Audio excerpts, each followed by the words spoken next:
ஓம் ஸ்ரீ குருப்யோ நமः. ஹரி ஓம். பகவத்கீதா சாப்டர் 5. இன்றைக்கி நான் 5 சாப்டர் முடிக்க போகிறோம். இதுவரையிலையும் நம்ம என்ன பண்ணோம்னா பதச்சேதம் பார்த்தோம், அன்வயக்கிரம் பண்ணின பதங்களை பார்த்தோம், அதோடய கரஸ்பாண்டிங் மீனிங் பார்த்தோம், அந்த மீனிங்கோட சம்மரி ஒவ்வொரு ஸ்லோகத்துக்கும் பார்த்தோம். இப்போ அந்த ஒவ்வொரு ஸ்லோகத்தில் உள்ள சம்மரிக்கு சம்மரி போட்டு இந்த என்டையர் இந்த இதோடு சேர்த்து 29 ஸ்லோகம் 30 ஸ்லோகத்துக்கும் நம்ம இப்போ சொல்ல போகிறோம். இதில் அந்த ஸ்லோகம் சொல்கிற 5வது சாப்டர் சொல்கிறதுக்கு முன்னாடி ஒரு சின்ன அந்த ஸ்லோகத்தை அந்த 5வது அத்தியாயத்தை பற்றி ஒரு சின்ன ஒரு ஜிஸ்ட்டு, அதை எதை பற்றி சொல்கிறது அப்படிங்கிறத. ஞானத்தின் மூலம் கர்மத்தை விடுதல், அதாவது செயலில் செயலின்மை என்ற கருத்து போன சாப்டரில் 4வது சாப்டரில் இருந்தது. இப்போ அதுவே 5வது சாப்டர்லேயும் தொடருது. அடுத்தது அத்தகைய நிலையை அடைந்தவர்களின் அனுபவத்தையும் பகவான் ஸ்ரீ கிருஷ்ண பரமாத்மா இந்த ஸ்லோகத்தில் இந்த அத்தியாயத்தில் சொல்கிறார். அது மட்டும் இல்லாமல் அடுத்த அத்தியாயத்திற்கு இது ஒரு பிரிட்ஜ் மாரி, ஒரு இணைப்பு போல் சில ராஜயோக பயிற்சிகளையும் பற்றியும் இங்கே இந்த 5வது ஸ்லோகத்தில் 5வது அத்தியாயத்தில் சொல்ல போகிறார். ஸ்லோகங்களை வரிசையாக 1லேருந்து ஆரம்பித்து அதனுடைய ஒவ்வொரு ஸ்லோகத்தினுடைய சம்மரியாக படிக்க போகிறோம். எல்லோரும் பொறுமையாக இருந்து கேளுங்க. ஒரு பெரிய humble submission to all the listeners. என்ன பண்ணுங்க, டார்க் ரூம் போங்க, க்ளோஸ் தி டோர், விண்டோஸ், காமாக இருக்கிற பிளேஸ், நிசப்தமாக இருக்கணும், லைட்டாக அனுப்பிச்சிருங்க. தென் சுவிட்ச் on this video, then close your eyes. வேறு எதுவுமே பண்ண, கண்ண மூடின்னு தியானத்தில் இருக்கிற மாதிரி இருந்துன்னு அதை அப்படியே கேளுங்க. தென் பகவான் கிருஷ்ண பரமாத்மாக்கும் அர்ஜுனனுக்கு என்ன உரையால் நடந்தது அதனுடைய வைப்ரேஷன் உங்களுக்கு ஆட்டோமேட்டிக்காக வந்து சேரும். இப்போ நேராக நம்ம ஸ்லோகத்துக்கு போகலாம். ஓம் ஸ்ரீ பரமாத்மனே நமः. அத பஞ்சமோऽध्यायः கர்ம சந்நியாச யோகः. ஸ்ரீ பகவானுவாச்ச. கிருஷ்ண பரமாத்மா சொல்கிறார், கிருஷ்ணா, செயல்களை விடுவது பற்றியும் சொல்கிறாய், மீண்டும் அதே சமயத்தில் கர்மயோகம் பற்றியும் சொல்கிறாய். இவற்றுள் எது சிறந்தது என்று நன்றாக உறுதி செய்யப்பட்டுள்ளதோ அந்த ஒன்றை நீ எனக்கு சொல்வாய். 2. செயல்களை விடுவதும் கர்மயோகத்தில் ஈடுபடுவதும் இவை இரண்டும் உயர்ந்த பலனை அளிப்பவை. அவற்றுள் செயல்களை விடுவதை விட கர்மயோகம் சிறப்பானது. 3. பெருந்தோல் உடையவனே, எவன் ஒருவன் வெறுப்பதில்லையோ விரும்புவதில்லையோ அவன் மிக உயர்ந்த துறவி என்று அறியப்படுகிறான். ஏனெனில் இருமைகள் அற்றவன் பந்தத்திலிருந்து எளிதில் விடுபடுகிறான். 4.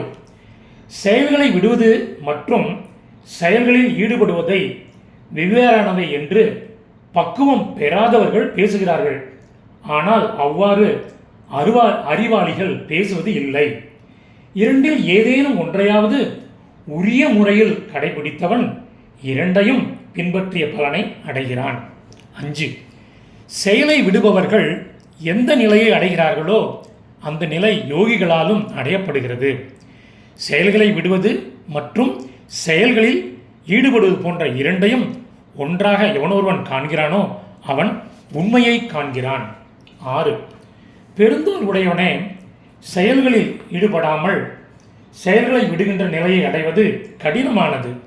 செயல்களில் ஈடுபடுகின்ற சாதகன் விரைவில் தாமதமின்றி இறைவனை அடைகிறான். 7. செயலை யோகமாகச் செய்பவன் தூய மனத்தை உடையவன், உடம்பை தன் கட்டுப்பாட்டில் வைத்திருப்பவன், புலன்களை வென்றவன், தன் ஆன்மாவை எல்லா உயிர்களுக்கும் ஆன்மாவாக காண்பவன் செயலில் ஈடுபட்டாலும் பந்தத்திற்கு உள்ளாவதில்லை. 8. உண்மையை உணர்ந்து செயலில் ஈடுபடுபவன் பார்த்தாலும் கேட்டாலும் தொட்டாலும் முகர்ந்தாலும் உண்டாலும் நடந்தாலும் தூங்கினாலும் சுவாசித்தாலும் எதையும் செய்வதில்லை என்று நினைக்க வேண்டும். மேலும் பேசினாலும் இயற்கை கடன்களை கழித்தாலும் பிடித்தாலும் கண் விழித்தாலும் கண் மூடினாலும் கூட புலன்கள் பொருட்களில் செயல்படுகின்றன என்று புரிந்து கொண்டு எதையும் செய்வதில்லை என்று நினைக்க வேண்டும். 10. எவனொருவன் இறைவனிடம் தன்னை அர்ப்பணித்து பற்றுதலை துறந்து செயல்களை செய்கிறானோ அவன் நீரினால் தாமரை இலை எப்படி நனைக்கப்படாதது போலவோ அதுபோல் பாவத்தால் பாதிக்கப்படுவதில்லை. 11. யோகிகள் பற்றை விட்டு மன தூய்மைக்காக உடலாலும் மனத்தாலும் அறிவாலும் வெறுமனே புலன்களால் வேலை செய்கிறார்கள். 12. மனம் அடங்கப் பெற்றவன் வினைப்பயனை விட்டு, அதாவது பலனை எதிர்பாராமல் வேலை செய்வதால் தடையற்ற அமைதியை பெறுகிறான். மனம் அடங்கப் பெறாதவன் ஆசை வசப்பட்டு பலனில் பற்று வைத்து அதன் காரணமாக பந்தத்திற்கு உள்ளாகிறான். 13. சுய கட்டுப்பாடு உடைய மனிதன் எல்லா செயல்களையும் மனத்தால் துறந்துவிட்டு எதையும் செய்யாதவனாக, எதையும் செய்விக்காதவனாக 9 வாசல் கொண்ட நகரமான உடம்பில் சுகமாக தங்கியிருக்கிறான். 14. இறைவன் உலகிற்கு செயல்களுக்கான பொறுப்பு, செயல்களின் பலன்களை ஏற்றல் என்று எதையும் நமக்காக செய்யவில்லை, அனைத்தையும் இயற்கையே செய்கிறது. 15. எங்கும் நிறைந்தவரான இறைவன் யாருடைய பாவத்தையோ புண்ணியத்தையோ ஏற்றுக்கொள்வதில்லை. அறிவு அறியாமையால் மூடப்பட்டு இருக்கிறது. அதனால் உயிர்கள் மனம் மயக்கம் அடைகின்றன. ஆனால் ஆன்மாவை பற்றி 16ஆம் ஸ்லோகம், ஆன்மாவை பற்றி ஞானத்தால் யாருடைய அந்த அறியாமை அழிக்கப்பட்டதோ அவர்களுடைய ஞானம் சூரியன் மற்ற பொருட்களை எப்படி பிரகாசமாக காட்டுகிறதோ அதுபோல் அந்த பரம்பொருளை காட்டுகிறது. 17. ஆன்மாவிலேயே புத்தியை நிலைக்கச் செய்த, அந்த ஆன்மாவையே தாங்களாக உணர்கின்ற, அதிலேயே ஈடுபடுகின்ற, அதையே புகலிடமாக கொண்ட ஞானத்தால் குற்றங்களை போக்கிக் கொண்ட அனைவரும் மீண்டும் பிறவாமையை அடைகிறார்கள். 18. மகான்கள் கல்வியும் பணிவும் பொருந்திய சான்றோனிடத்தும் பசுவினிடத்தும் யானையினிடத்தும் நாயினிடத்தும் நாயை சமைத்து உண்பவனிடத்தும் சமநோக்கு உடையவர்களாகவே இருக்கிறார்கள். 19. யாருடைய மனம் சமநிலையில் உறுதியாக இருக்கிறதோ அவர்களால் இந்த பிறவியிலேயே பிறவிச் சுழல், அதாவது பிறப்பு இறப்பு என்னும் சுழற்சியை வென்றுவிட்டார்கள். ஆகையினால் அவர்கள் குறைகள் அற்றவரும் சமநோக்கு உடையவருமாகிய இறைவனிடம் நிலை பெற்று இருக்கிறார்கள். 20.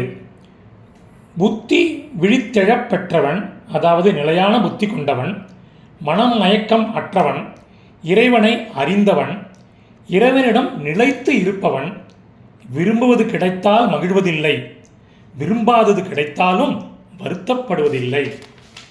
21. புற விஷயங்களில் பற்றில்லாதவனான அவன் ஆன்மாவில் எந்த இன்பம் உண்டோ அந்த இன்பத்தை அடைகிறான்.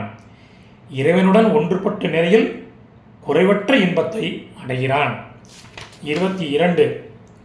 குந்தியின் மகனே, எவை உண்மையில் புலன்களின் தொடர்பால் தோன்றிய சுகங்களோ அவை துக்கத்திற்கே காரணமானவை, ஆரம்பமும் முடிவும் உடையவை, அவற்றில் ஞானிகள் இன்புறுவதில்லை. 23. எவன் ஒருவன் உடம்பை விடுவதற்கு முன்பே இங்கேயே ஆசை கோபம் ஆகியவற்றால் எழுகின்ற வேகத்தை எதிர்கொள்வதற்கு வல்லவனோ அந்த மனிதன் யோகி, அவன் இன்பத்தை அனுபவிப்பவன். 24. எவன் ஒருவன் தன்னில் இன்பம் காண்கிறானோ தன்னில் நிலை பெற்று உள்ளானோ, மேலும் எவன் ஒருவன் தன்னில் ஒளியை காண்கிறானோ அந்த யோகி மட்டுமே தானே, அதாவது அவனே பிரம்மமாகி பேரானந்தத்தை அடைகிறான். 25. இருமைகளிலிருந்து விடுபட்ட, அதாவது துன்பம் இன்பம் சூடு குளிர் போன்றவை புலன்களை வென்ற எல்லா உயிர்களின் நன்மையில் மகிழ்கின்ற முனிவர்கள் பாவங்கள் நீங்க பெற்று பிரம்மானந்தத்தை, அதாவது மோட்சத்தை அடைகிறார்கள். 26.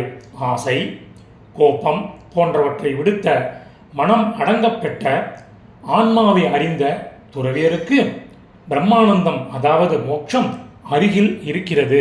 27 புற விஷயங்களை வெளியில் நிறுத்தி பார்வையை இரு புருவங்களுக்கும் நடுவில் நிலைநிறுத்தி நாசிகளின் வழியாக சஞ்சரிக்கின்ற பிராணன் மற்றும் அபானனை, அதாவது உள்மூச்சு வெளிமூச்சு இவைகளை சமப்படுத்தி முக்தியை நாடுகின்ற யோகி யாரோ அவன் எப்பொழுதும் முக்தனே, அதாவது முக்தி அடைந்தவன் ஆவான். 28 மேலும் புலன் மனம் புத்தி ஆகியவற்றை வசப்படுத்தி ஆசை பயம் கோபம் ஆகியவற்றை துறந்துவிட்டு முக்தியை நாடுகின்ற யோகி யாரோ அவன் எப்பொழுதும் முக்தனே, அதாவது முக்தி அடைந்தவன் ஆவான். 29 அந்திம ஸ்லோகம். வேள்வி தவம் ஆகியவற்றை அனுபவிப்பவன் எல்லா உலகங்களுக்கும் தலைவன், எல்லா உயிர்களின் நண்பன் என்று என்னை அறிபவன் அமைதியை அடைகிறான். கடைசியில் அந்த சாப்டர் முடியறதுக்கு உள்ள ஸ்லோகம். உபனிஷத்தமும் பிரம்ம வித்யையும் யோக சாஸ்திரமும் ஸ்ரீ கிருஷ்ணர் மற்றும் அர்ஜுனனிடையே நடந்த உரையாடலுமாகிய ஸ்ரீமத் பகவத்கீதையில் கர்ம சந்நியாச யோகம் என்ற தலைப்பு கொண்ட 5வது அத்தியாயம் நிறைவு பெறுகிறது. சமாப்தம். இதனுடைய டெக்ஸ்ட்டு டிஸ்கிரிப்ஷனில் உள்ள லிங்க்கில் இருக்குது. Whoever wants it can make use of it. தன்யவாதः.